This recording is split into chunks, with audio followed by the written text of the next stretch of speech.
The sterile white walls of the ER seemed to close in on him. Fluorescent lights buzzed faintly above, a harsh reminder that life could shatter in a second. Lucas Granger sat slumped forward on the hard plastic chair, his elbows digging into his knees, his trembling hands covering his face. His son was inside, just 7 years old, his small chest struggling under the weight of machines and tubes. Lucas could still hear the crash in his ears, the screech of tires, the way the world spun before he pulled his boy out of the wreck. His shirt was still stained with blood he hadn't had time to wash away. The smell of smoke clung to him like a cruel shadow. He had always thought he could be strong for his son. After all, Lucas was all he had. But sitting there alone in that hospital hallway, surrounded by strangers rushing past in scrubs and white coats, the weight of everything pressed down until he broke.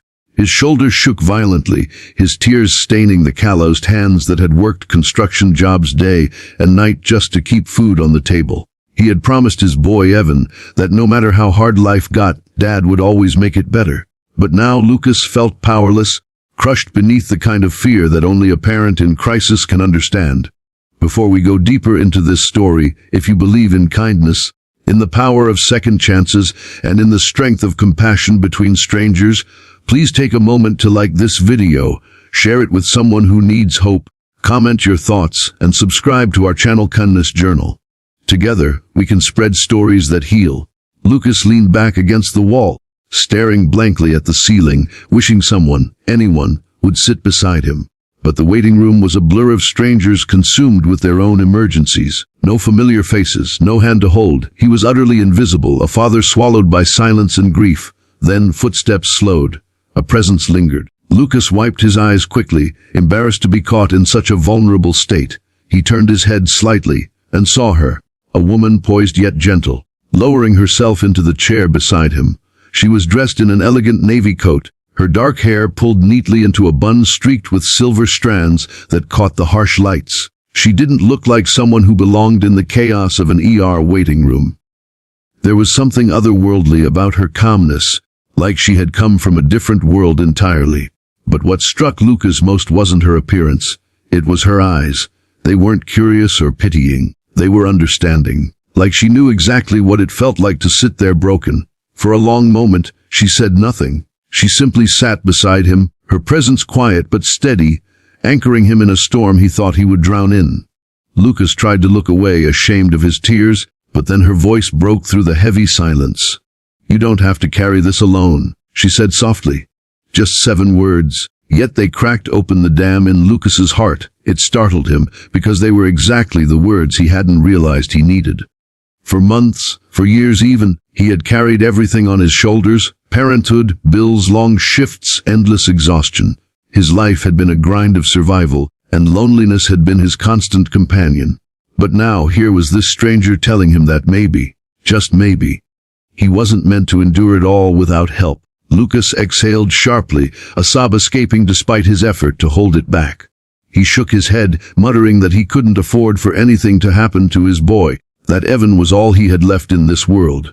His wife had passed when Evan was just a toddler, leaving Lucas to figure out fatherhood in the midst of grief and financial ruin.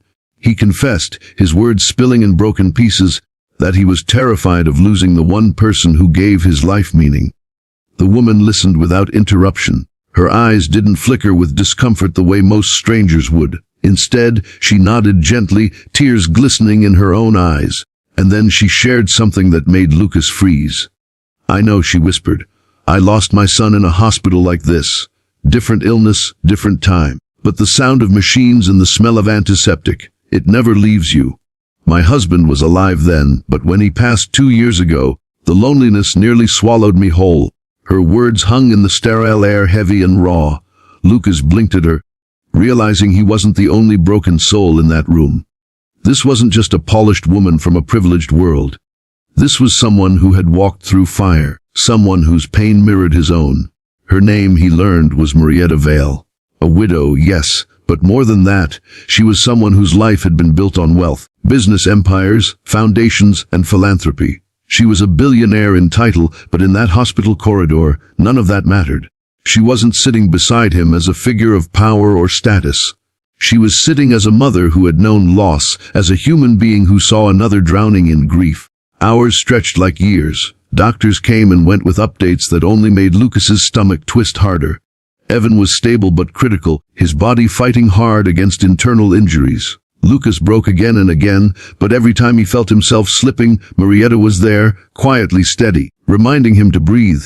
She even held his rough hand in her smooth one, unbothered by the grime and blood stains of his day.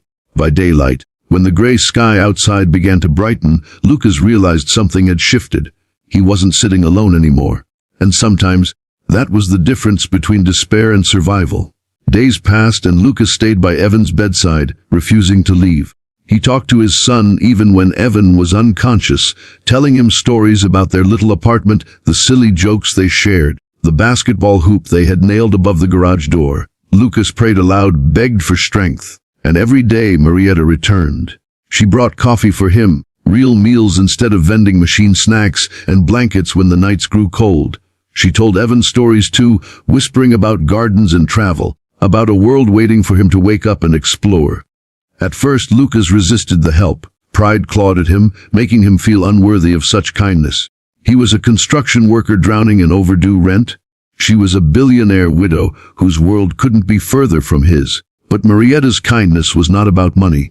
It was about presence. And slowly Lucas allowed himself to accept it. Then the moment came. Evan opened his eyes, weak and tired but alive. Lucas wept openly at his bedside, pressing his forehead against his son's small hand, thanking God for another chance. And when he looked up, Marietta was standing there too, her lips trembling in a quiet smile, her own tears falling freely. That single moment forever etched itself into Lucas's soul. Evan recovered slowly but steadily. Weeks later, when the boy was finally able to sit up and eat, Marietta visited one last time. She watched Lucas feed his son soup, her heart warmed by the devotion in his every movement. Before she left, she rested her hand on Lucas's shoulder and said, "You don't realize this yet, but you've reminded me what it means to live again. Helping you, being here, brought back a piece of me I thought I'd lost forever." Lucas, overwhelmed, could only whisper his gratitude. He didn't have riches or grand gestures to give in return. All he had was sincerity. But Marietta smiled, telling him that sincerity was worth more than all the money in the world. They never labeled what they had. It wasn't romance, not yet. It was something deeper at that moment. An unspoken bond between two souls who had carried unbearable losses and found comfort in each other's presence. Two lonely people who sat beside each other in an ER when the world felt cold. And sometimes that is the kind of story life writes when we least expect it. If this story touched your heart, please don't forget to like this video, comment your feelings, share it with someone who might need hope, and subscribe to Kindness Journal. Every click helps spread love and kindness further than you can imagine. And before we end, I want to ask you something special. Please comment below with just one word that gives you strength when life feels too heavy. Your word might be the lifeline someone else needs today. Because in the end, kindness is not measured in money, power, or status. It is measured in moments, like when a single dad breaks down in the ER, and a billionaire widow sits beside him and says, "You don't have to carry this alone."